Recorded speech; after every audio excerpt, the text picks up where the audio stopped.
제가 가끔 비행기를 탈 때면 이런 생각을 합니다.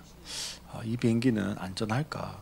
갑자기 잘 날아가다가 뭔 기체 이상이나 뭐 이런 것 때문에 추락하지 않을까? 그런 생각을 하면 머리가 쭈삣쭈삣 쓸 때가 있습니다. 또 강한대교를 간다든지 아니면 영도에서 해운대로 가려면 북강대교를 타잖아요.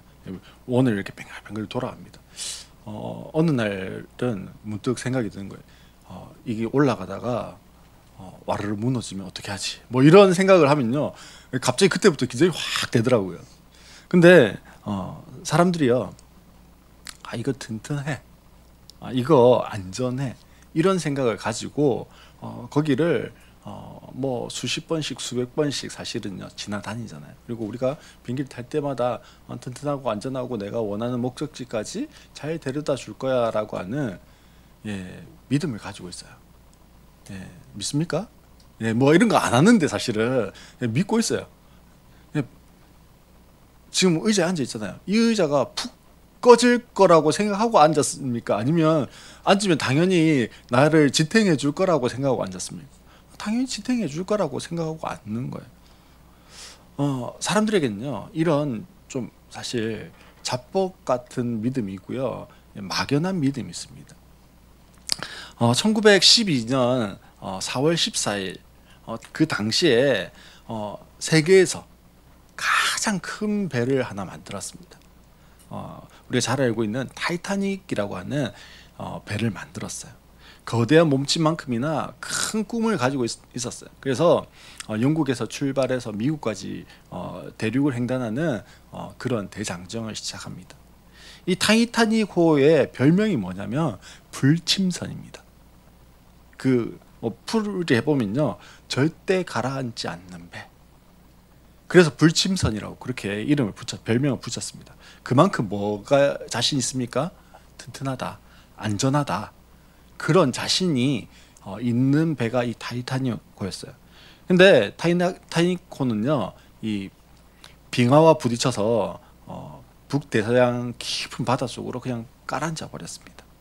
그리고 그 일로 인해서 천여 명의 여객 그 승객들이요 목숨을 잃었습니다. 오늘 본문에 방주에 대한 이야기가 나오고 있어요. 14절을 한번 볼까요? 14절에 보면 너는 잣나무로 방주 한 척을 만들어라. 방주 안에 방을 여러 칸 만들고 역청을 안팎에 칠하여라. 이렇게 이야기하고 있습니다. 지금 하나님께서 노아에게 방주, 즉 배를 만들라고 하셨어요. 근데 이 배 재료가 뭐예요? 잣나무라고 하는 나무와 역청이라고 하는 겁니다. 역청이 뭐죠? 송진 그걸 역청이라고 그래요. 그 당시에 이제 쓸 수 있는 본드 같은 역할을 하는 게 역청이었던 것 같습니다. 그리고 본드이기도 하고 그 방수제로 쓰여졌던 게 역청인 것 같아요.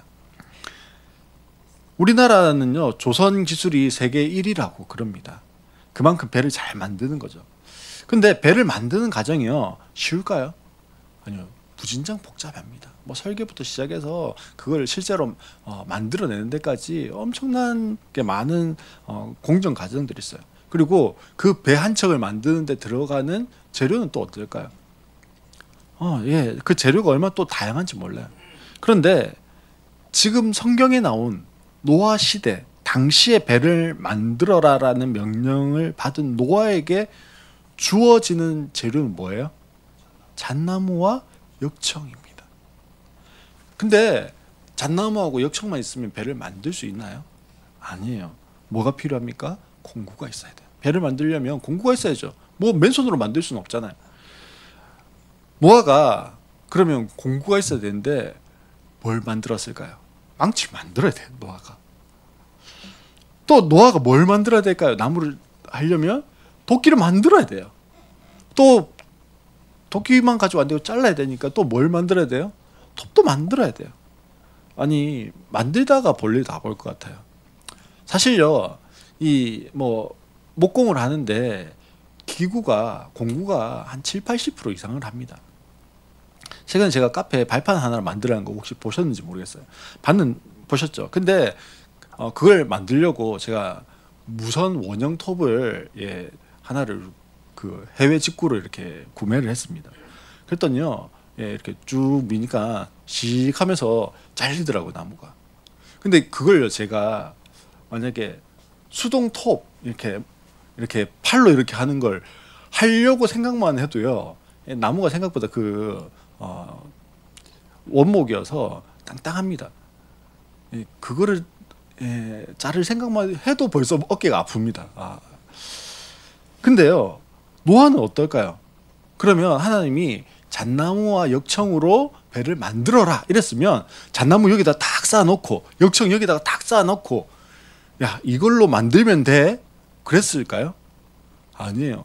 노아에게 방주를 만든다는 것은 뭐부터 시작해야 돼요?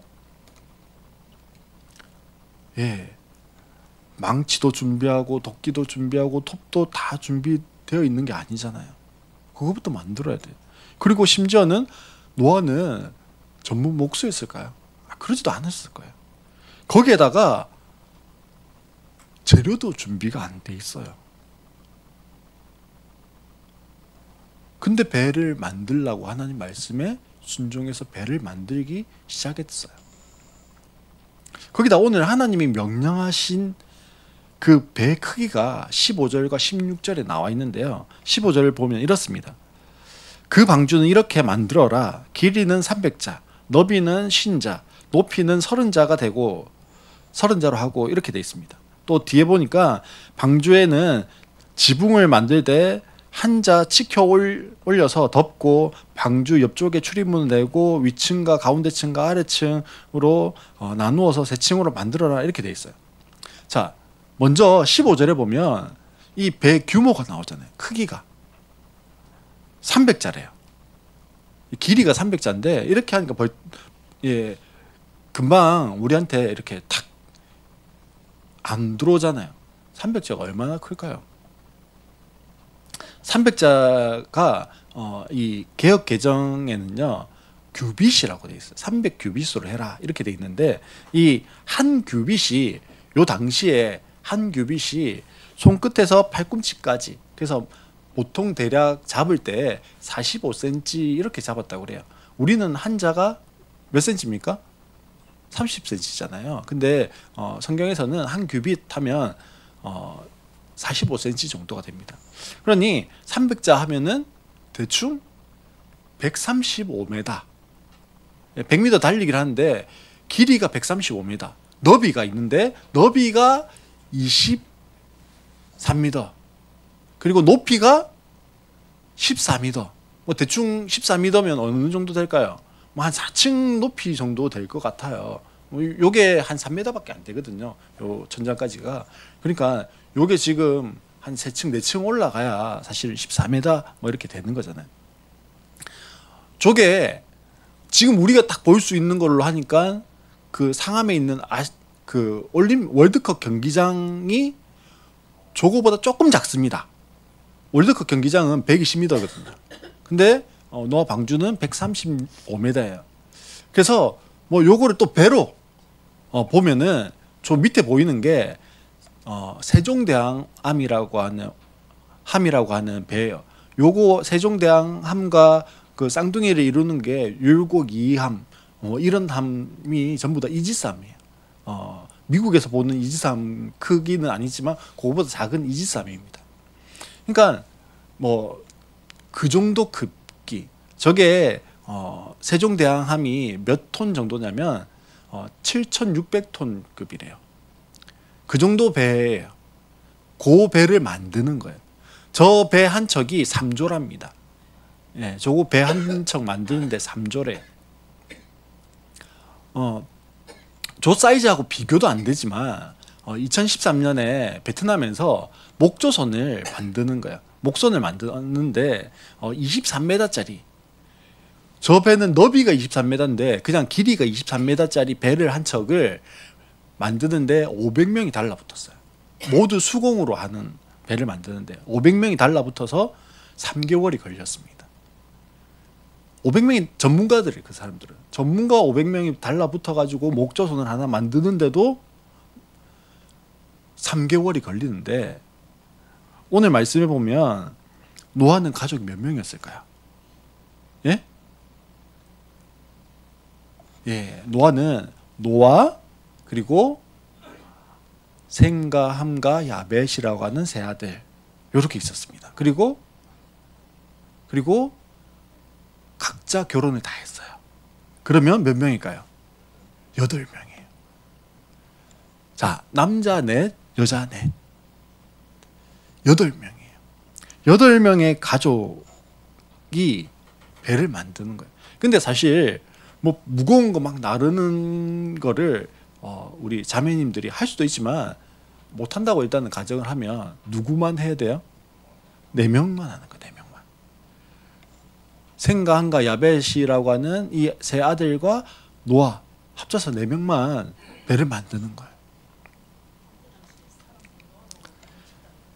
그게 가능했을까요? 예. 근데 여기에서 물음이 생겨요. 하나님이 노아에게 말씀하셨습니다. 그 말을 노아가 진짜 믿을 수가 있었을까요? 어떻게 믿을 수가 있었을까요? 7절에 보면 하나님이 이렇게 이야기합니다. 내가 이제 땅 위에 홍수를 일으켜서 하늘 아래에서 살아 숨쉬는 살과 피를 지닌 모든 것을 다 쓸어버리겠다. 자, 여기에서 노아가 이해할 수 없는 단어가 뭘까요? 다시 읽겠습니다. 내가 이제 땅 위에 홍수를 일으켜서 하늘 아래에서 살아 숨쉬는 살과 피를 지닌 모든 것을 쓸어 없앨 터이니 라고 했을 때 노아가 알아들을 수 없는 말은 뭘까요? 예, 홍수예요. 홍수. 우리는 홍수하면 딱 연상이 되잖아요. 노아에게 홍수 혹은 7장 4절에 보면 이렇게 돼 있어요. 내가 40주야를 땅에 비를 내려 내가 지은 모든 생물을 지면에서 쓸어버릴 것이다. 이렇게 하는 여기에서 비, 홍수. 우리는 비가 뭔지 알잖아요. 홍수가 뭔지 알아요. 비가 억수같이 내린다. 이런 느낌을 알잖아요. 홍수가 나면 얼마나 무섭고 위험한지 알아요. 하지만 하나님께서 노아에게 이 말씀을 하시는 당시를 생각해 봐야 돼요. 이 당시에는요, 아직 비라는 개념이 없었어요. 그러니 당연히 무슨 개념도 없었을까요? 홍수라는 개념도 없어요. 한 번도 본 적이 없는 것이 비예요. 한 번도 본 적이 없는 것이 홍수예요. 창조과학자들이 이 당시 지구가 어떻게 생성되어져 있었을까를 이야기할 때 지구는 우리 수성 이런 거 보면 물띠가 이렇게 돼 있잖아요. 그것처럼 하늘 위에 하나님께서 창세기에 보면 하나님 창조하실 때 궁창 위의 물과 궁창 아래의 물로 나누셨다라고 하는 표현이 있어요. 근데 궁창 위에, 즉 궁창이 하늘이거든요. 하늘 위에 물이 있어요. 그래서 과학자들이 이야기하는 것은 이 지구는 이 궁창 위의 물이 마치 보망처럼 이렇게 쓰여져 가지고 자외선이 그 물막을 뚫고 땅까지 내려오지를 못했대요. 그래서 사람의 수명이 자외선 안 받으니까 피부가 노화가 안 일어나는 거예요. 그래서 수명이 길었을 것이다. 성경에 보면 900살 뭐 이렇게 1000살 가까이 살았잖아요. 근데 언제 이후로 수명이 확 줄어드는 줄 아세요? 홍수 이후로 확 줄어들어요, 갑자기. 그러니까 요 홍수 이전에는 이 궁창 위의 물이라고 하는 수증기 물막이 이렇게 있어서 자외선도 차단할 뿐 아니라 비가 올 필요가 없는 거예요. 그러면 비는 어떤 것으로 충당을 했을까요? 식물이 자라야 되잖아요. 예, 밤에 내리는 이슬.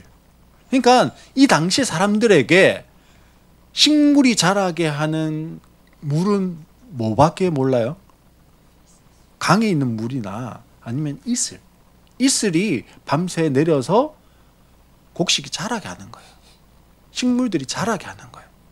근데 하늘에서 물이 떨어진다? 그건요, 미친 소리예요. 그러면 보세요. 만약에 조선시대 사람들에게 야, 쇳덩어리가 하늘을 날아다녀. 이거를 설명하면 뭐라고 이야기했을까요? 미쳤네. 그렇게 이야기 안 했을까요?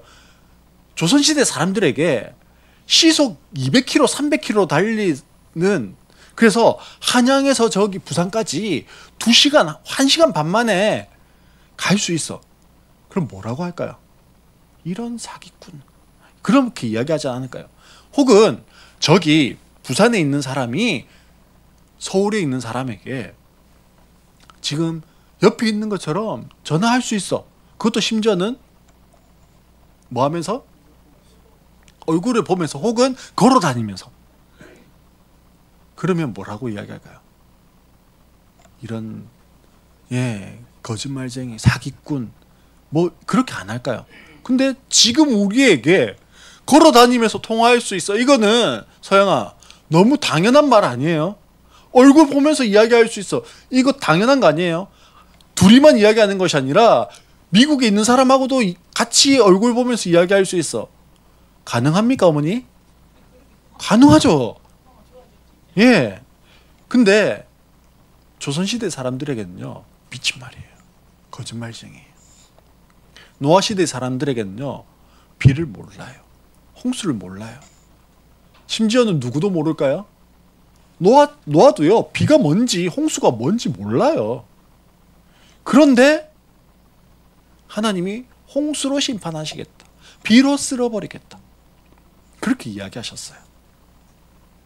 그러니 뭐 해라고요? 방주를 만들어라. 그러면요, 이게 믿을 수 있는 이야기입니까? 없는 이야기입니까? 믿을 수 없는 이야기예요, 사실은. 노아의 눈에 보이는 현실은 무엇일까요, 그러면? 홍수라는 걸 모릅니다. 홍수의 위력이라고 하는 것도 몰라요. 한 번도 본 적이 없습니다. 비가 내린다는 개념도 없어요. 이슬은 땅에서 맺히고 그 이슬이 자라게 하는 것인데 그 이슬이 하늘에서 내린다? 그거 어떻게 믿어요?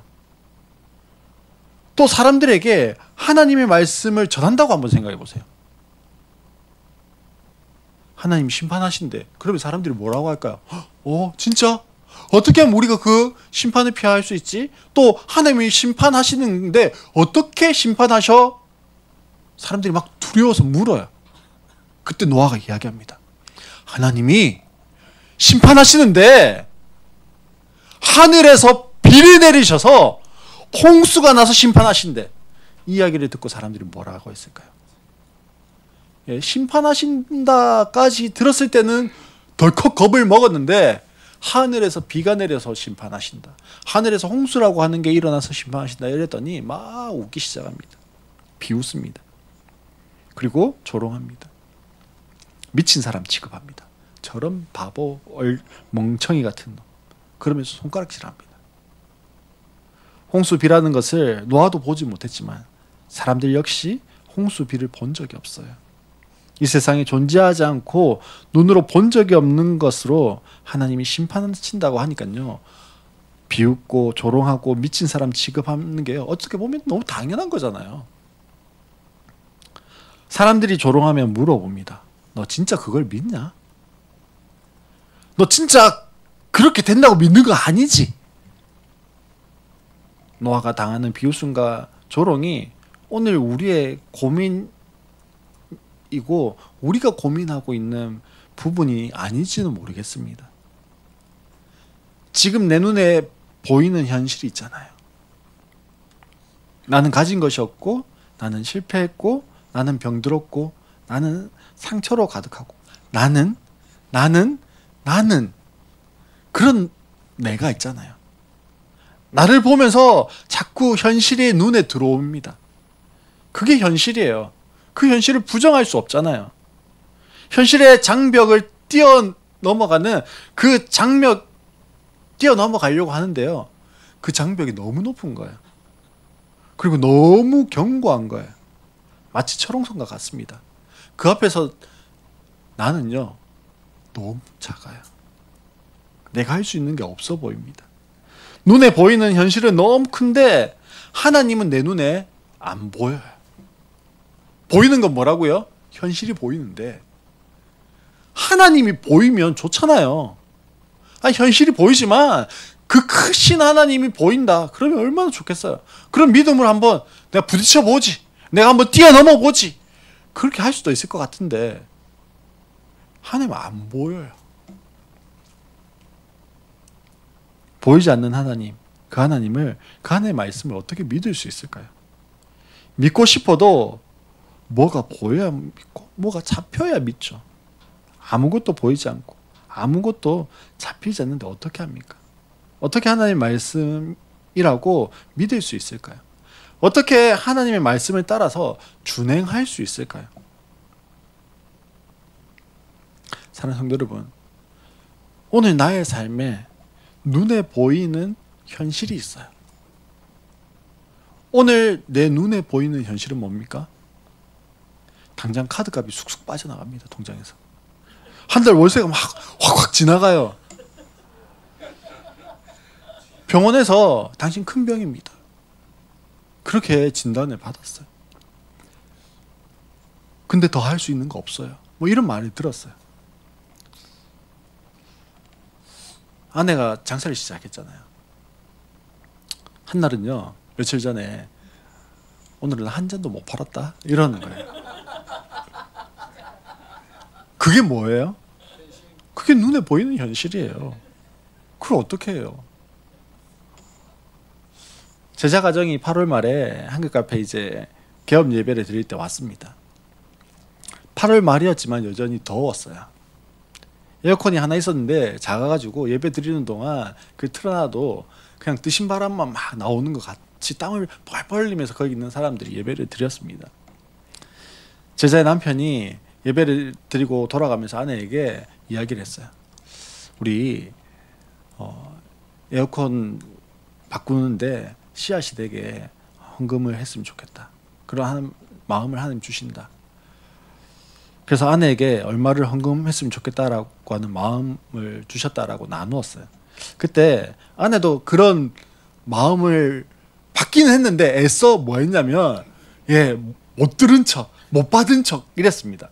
왜냐하면 자기 집에 건조기가 고장나서 이제 목돈이 들어가게 생긴 거예요. 딱 그 정도 들어갈 것 같은 거예요. 근데 모아둔 돈 이제 얼마 안 남았어요. 그래서 그 마음을 살짝 무시하고 있는 중이었는데 이 눈치 없는 남편이 하나님 주시는 마음이라고 이야기를 한 겁니다.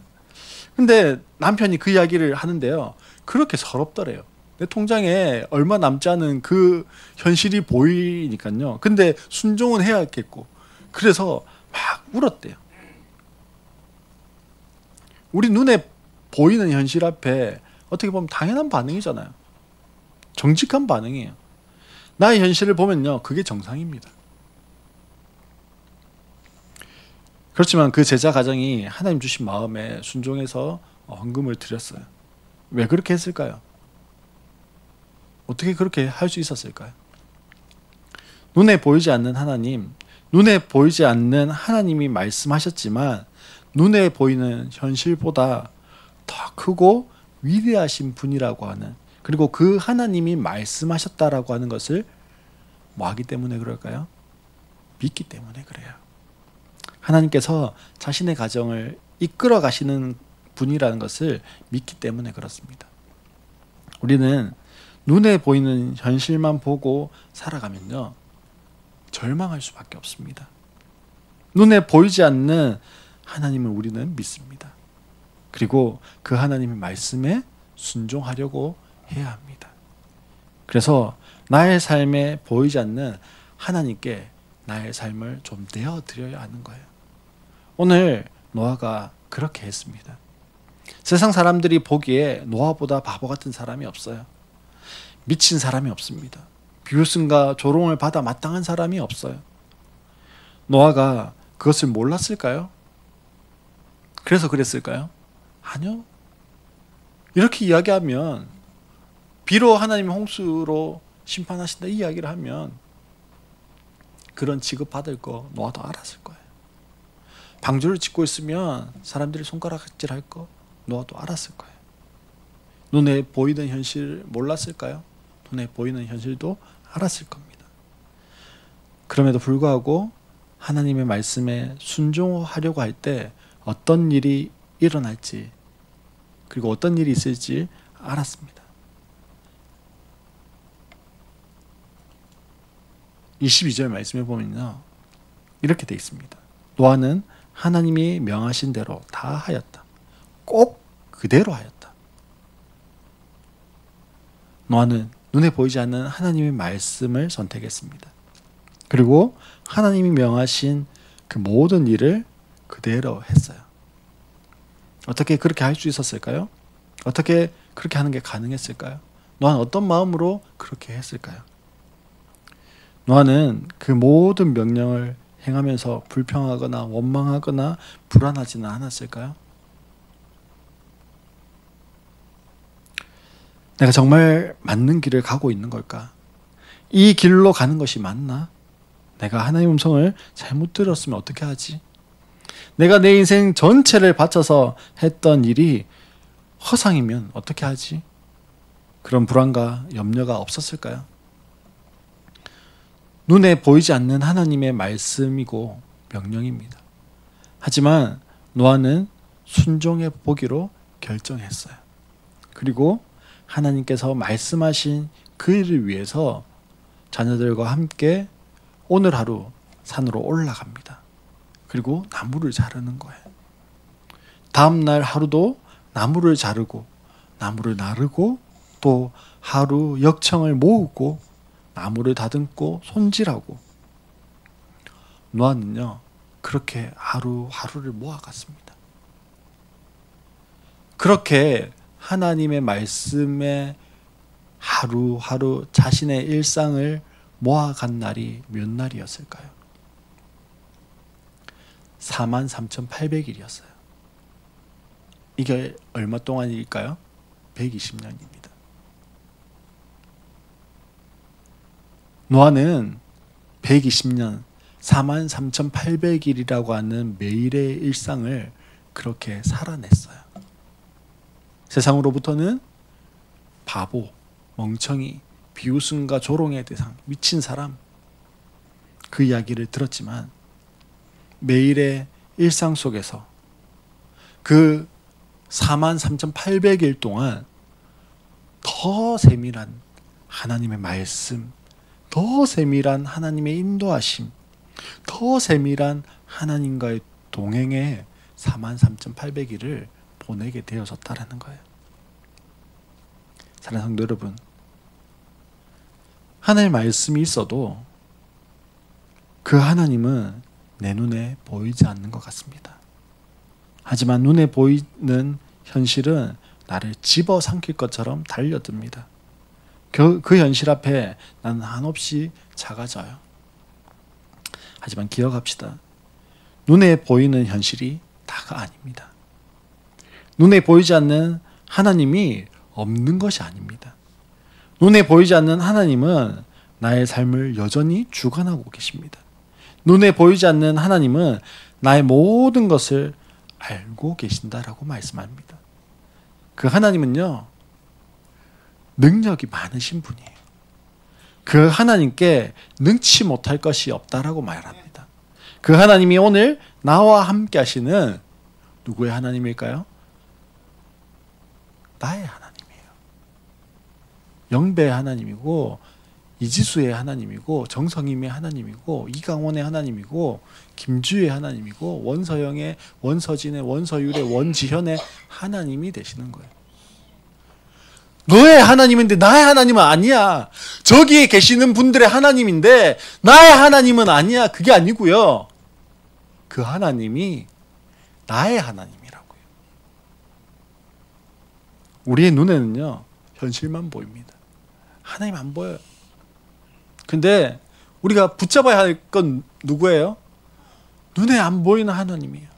우리가 의지해야 할 게 누구일까요? 현실요? 내 눈앞에 더 정확하게 보이는 돈요? 내 직업요? 내 젊음요? 건강요? 아니요. 하나님이 한순간 부시면 욥이 어떻게 되던가요? 집도 재물도 자녀도 건강도 다 한순간에 날아갑니다. 근데 하나님이 다시 회복시켜 주시면